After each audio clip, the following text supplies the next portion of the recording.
that life is full of surprises, full of surprises. And you have built-in greatness. You have power, authority, and dominion over anything that life throws at you. Katie, in a book called Lessons in Truth, says the primary cause of man's suffering is forgetfulness. We've forgotten who we are, being in a culture where you're marginalized, where you're depressed, where you are oppressed, where you are denied and demonized and dismissed. All of that affects your mind. And when you put on top of that all the other things that we don't even know about and things that we know about, and then the coronavirus, come on, that just breathing some of the wrong air can get you out of here. There's a different space. That's why I'm not going anywhere. I'm not coming out the house till a small voice within. And I just got so many great ideas. I got so many things that I said I'm going to do. And people are coming up with great inventions, great entrepreneurial ideas. And I'm going to be interviewing some of them. In fact, I got my own special pillow I got to tell you about. Look out, Pillow Man. Let me tell you something. I got all kind of things. A motivational dial. Oh, come on, baby. Homie ain't playing. Oh, don't come for me. And let me tell you, laughter's good for you. It's good for your mind. And so I'm getting back into art. I love to draw and playing chess. Oh my goodness, I'm keeping my mind active. What nursing home? Excuse me?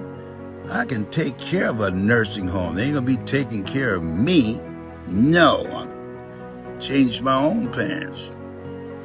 So y'all be peeping at me. So I got my little gym in the garage. Oh, you see me? Homie gonna be buff. I got 1 pack now, but I got 5 packs that cometh. Yes, I'm gonna be working out. You're gonna say, oh, I got some muscles too. Let me show you one of my muscles. Oh, don't tremble. Oh yeah, I got muscles. You know what I'm saying? He has not taken his medication. Tyrone, talk to him. That's my squirrel friend, Tyrone. Don't tell you. I just said to him, don't come over here now, Tyrone. I'm about to have my lunch and I've got to say a prayer. So I just wanted to make you smile, make you feel good. I was just thinking about you, okay? You have something special. You have greatness in you. We're here because of God's grace and mercy. And today it's going to be focused on mindset. See, at the end of the day, if you don't get in life what you want, you get in life what you are. Dr. Carter G. Woodson said, if you can determine what a man shall think, you never have to concern yourself with what he will do. He said, if you can make a man feel inferior, never have to compel him to seek an inferior status, for he will seek it himself. And if you can make a man feel justly an outcast, never have to order him to go to the back door. He'll go without being told. And if there's no door, his very nature will demand one. But what we're going to do is help people to change what I call the private voice, that subconscious mind that has been given to us by the world, and how to begin to overcome that negative thinking that's caused most of us to sabotage ourselves unconsciously. It's going to be a day focused on that, beginning to restructure the thinking and give people a vision of themselves beyond their circumstances and mental conditions. I'm excited about this experience and what we're going to provide, and we're going to be keeping you informed as the day progresses. Here's something I want you to keep in mind. There's a quote that I think all of us should embrace every day. In order to be successful, you must be willing to do the things today others won't do. In order to have the things tomorrow others won't have. Most people don't have goals. Most people have not dedicated themselves to mastering something that they love that can be of service to others. And most people are not trying to create a life of meaning. I believe that you're with me because you feel that the best years of your life are ahead of you and the best is yet to come. I agree with you. I want you to look at something right now. Think of some major goal you want, or maybe it's one you're already working on and you have experienced a lot of setbacks, a lot of defeats. You've experienced a lot of disappointment. Maybe you've already given up. And maybe you just need a little fire, a little encouragement to get back in the game again. Here's what I want you to look at. There are winners, and there are losers, and there are people who have not discovered how to win. And all they need is some coaching. All they need is some help and assistance, just a little support.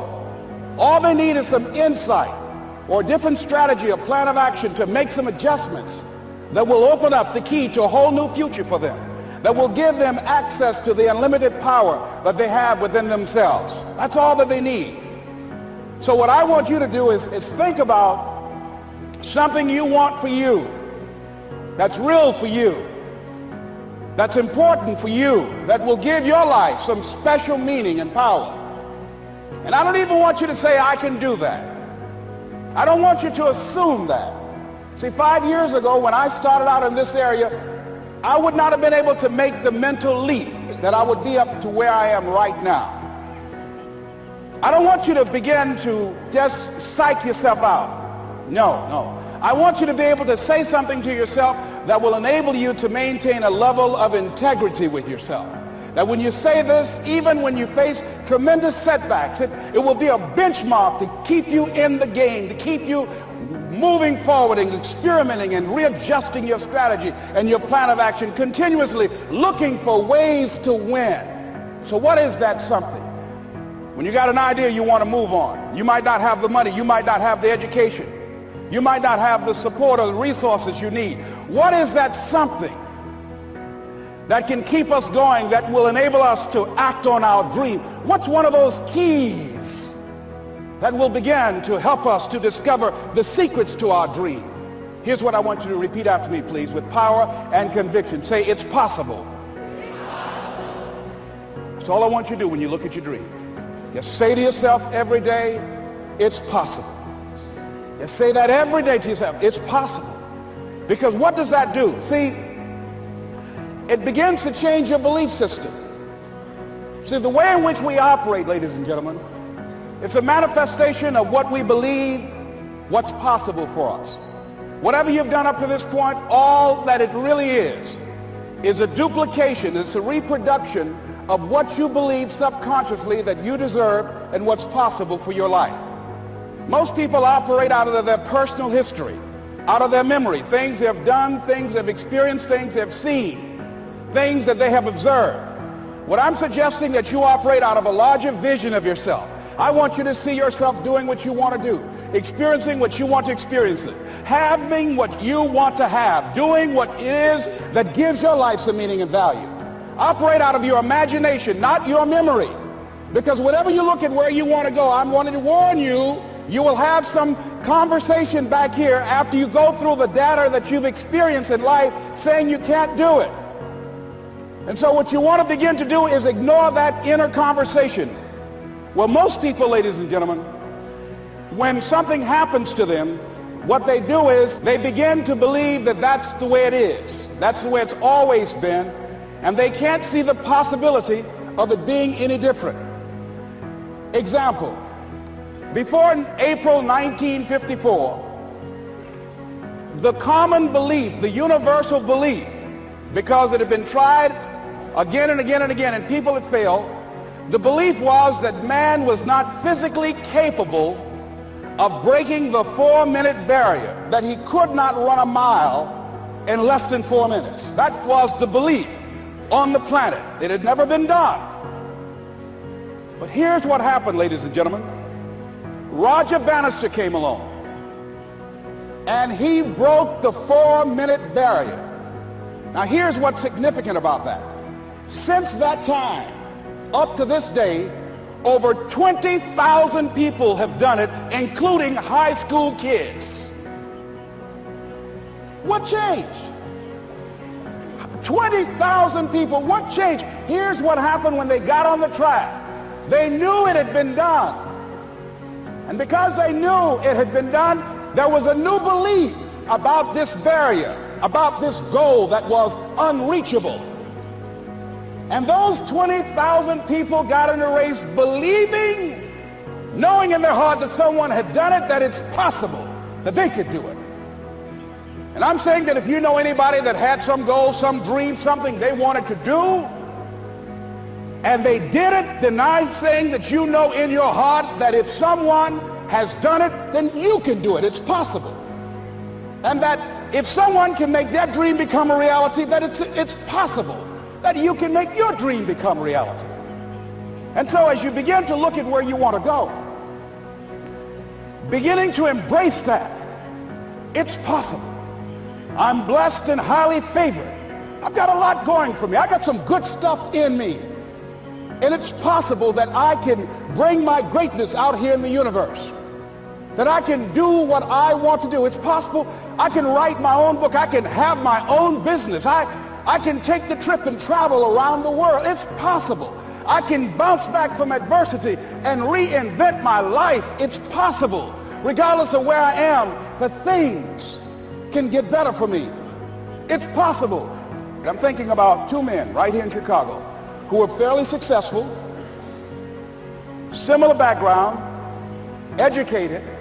They worked for a corporation for many years, and they were among many people that were laid off. Two guys who were very good friends.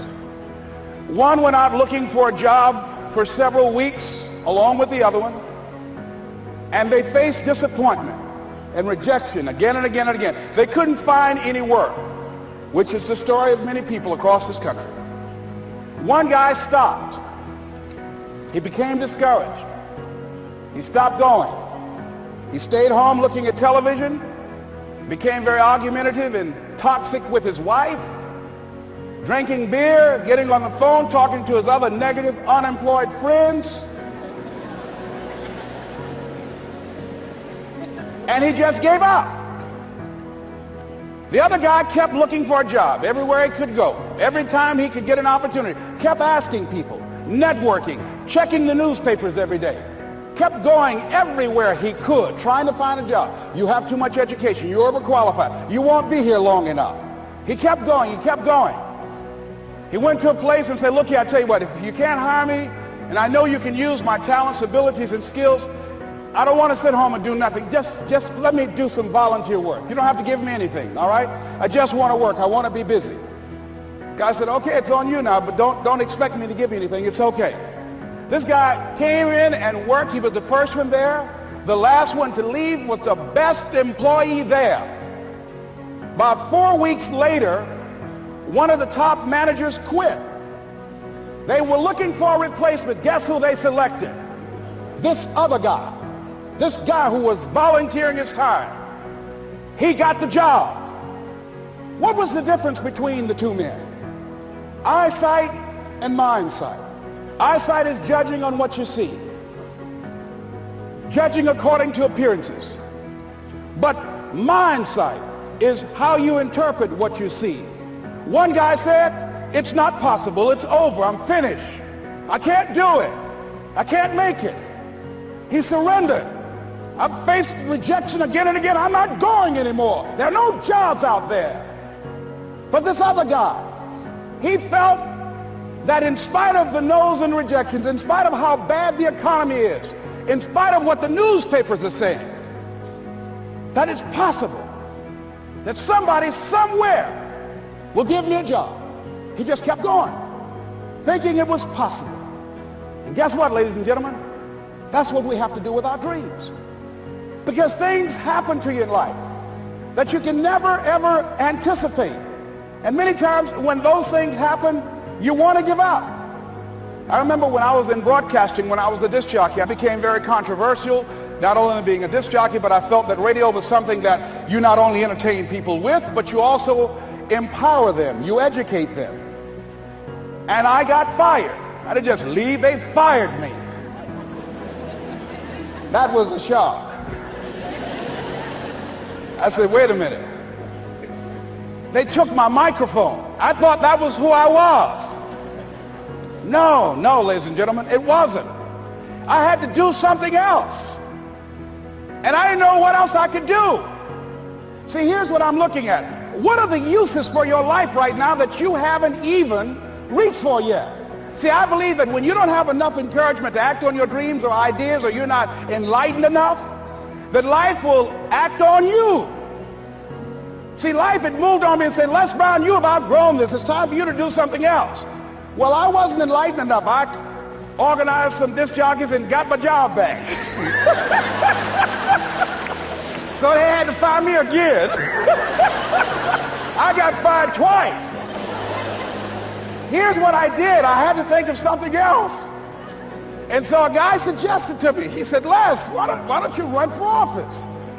I said, man, I've never run for office. I've never known anything about how to operate in the political arena. I've heard encourage people to register to vote and get out to vote, but I don't know anything about politics. He said, well, neither do the people who run for office all the time.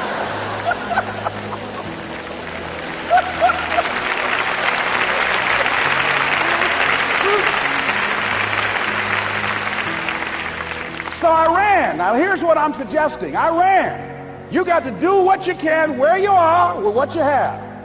I didn't have any money. I didn't know anything about the political process.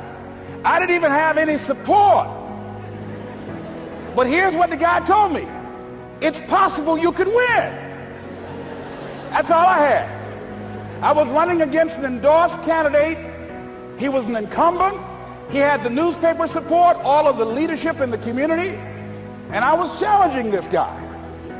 So I had a saying when I was on radio, stand up for what you believe in because you can fall for anything. And I would go door to door. I have my kids on one side of the street. I would be on the other, and I'd knock on doors. Hello, my name is Les Brown. Tell everybody I'm still standing. They get on the phone. Child, Les Brown was to my house today. You know the boy on the radio with the big mouth? Yeah, they fired him, honey. Say he's still standing. See, I'm saying just keep moving. Don't start feeling sorry for yourself. Don't spend time blaming and talking about what happened to you. See, whatever you talk about, that's what you multiply and expand in your life experience. So don't talk about stuff unless you want it to keep on happening to you, all right? So I got in that kind of action.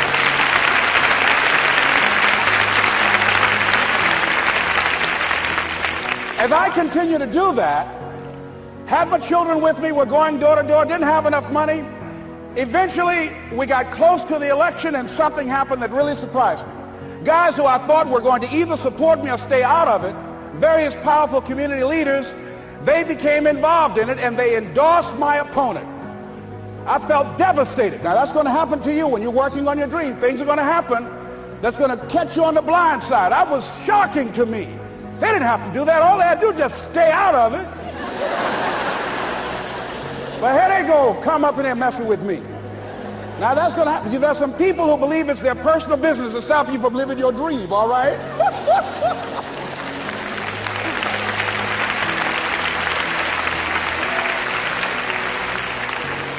But I didn't deal with that. You want to make your dream come true, you got to stay focused. Some people rather get even than get ahead. Stay focused on where you want to go. I just kept on doing what I was supposed to do.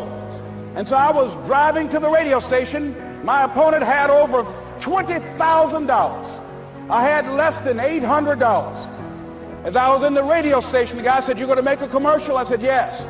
He said, "It better be a good one because that money can't go pretty far here." And I sat there in the middle control room and I was thinking. And here's what happens when you get still. Stuff will start coming. Something said, call your mama. You used to talk about your mother on the air all the time. Ask her to say a few words for you. That'll be a different kind of political spot. So I called my mama, and I had a gospel record playing in the background.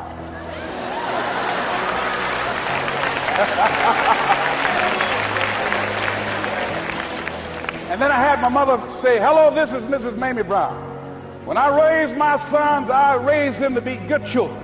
When they got out of hand, I beat their behind and made them go right. Please vote for my son. He's a good boy."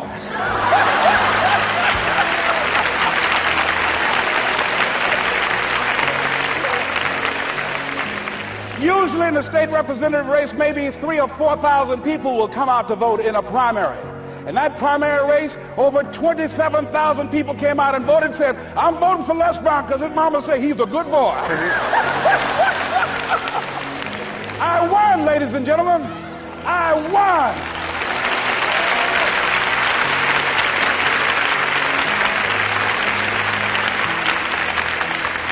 So you've got to be willing to stay focused, to be creative, to be relentless, because things are going to happen to you when you're working on your dream, when you get on track. I remember when I first got involved in speaking, one of the main things that speakers like to do is speak to a certain association that they have over 10,000 of their sales reps that come to this convention. And I was relentless. I kept saying, it's possible. It's possible. See, what I wanted to let you know and set you up for, because you said it's possible, don't mean that you're not going to have any problems. That Murphy's Law ain't going to come and slap you side the head. Oh, Murphy going to come visit you. He's waiting for some of y'all out in the parking lot. Oh, you say it's possible. Okay, it's possible. You better get up.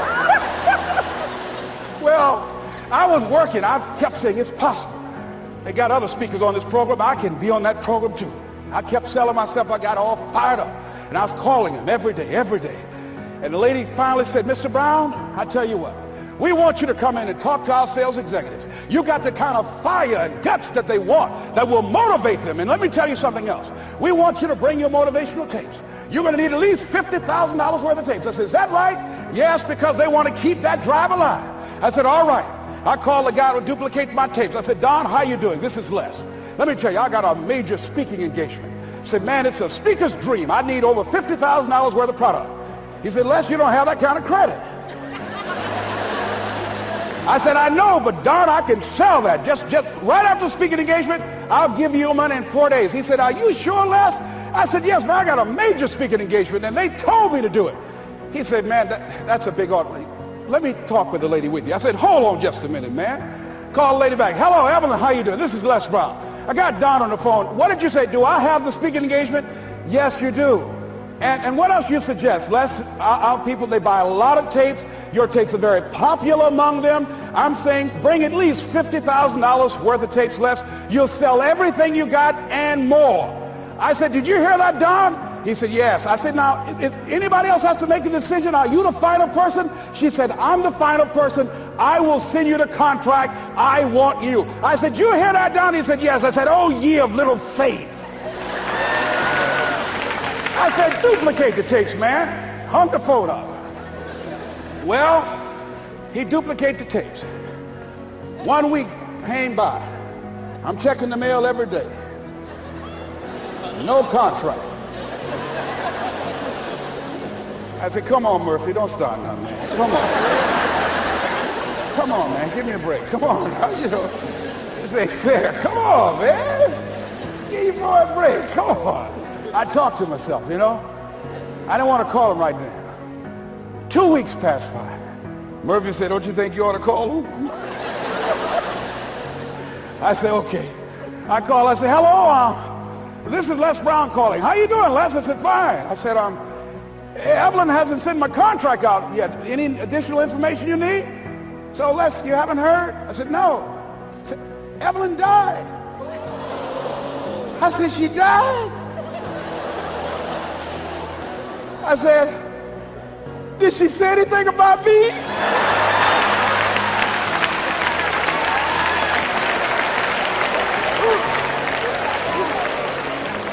When I got home, I was so wiped out. And Murphy was in the house waiting on me.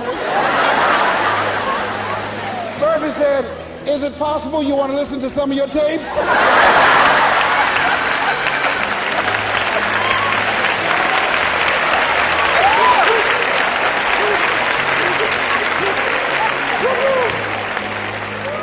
But ladies and gentlemen, here's what I had to do. I had to begin to focus on what was the solution. Now, this was not the only place that I'll be able to sell those products.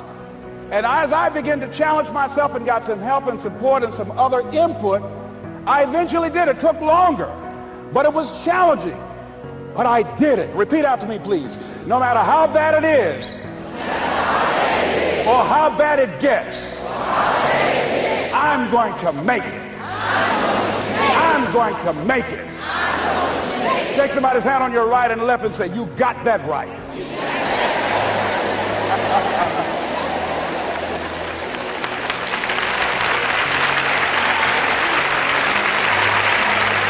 Repeat after me, please. It's possible. I can have my dream. I can get what I want. I must be creative and never give up. I like to ask whether or not you have goals, but I want to ask you another question. How many of you know that if you had your life to live over again, you could do more than what you've done thus far? Raise your hands, please. Now, that proves the point that what we do and what we accomplish in life is only a tip of the iceberg of what's possible for us. So I want you to think about some goals that you'd like to achieve, and I'd like for you to, let's say, break them up in 3 categories. Number 1, I want you to think about some personal goal you'd like to achieve. And I'd like for you to think about some career goal, some business goal that you'd like to achieve.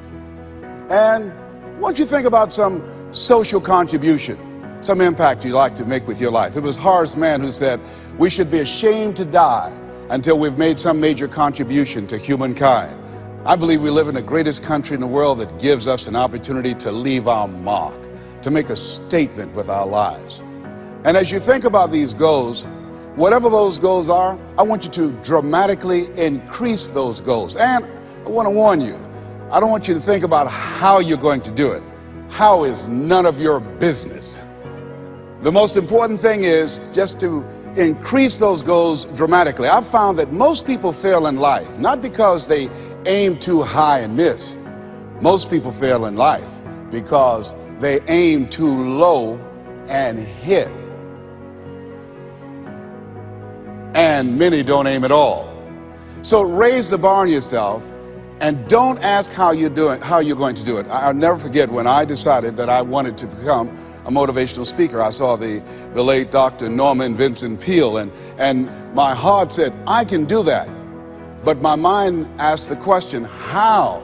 And for over 14 years, I would go see Zig Ziglar and Dr. Norman Vincent Peale and Jim Rohn and different speakers, and I would be in the audience, and my heart would pounce and say, you can do that, Les. And then when I would leave, I would be going to the parking lot, and my mind said, how are you going to do it? And I spent so many years trying to figure out how. I wasted 14 years. How many of you ever procrastinated? Raise your hands, please.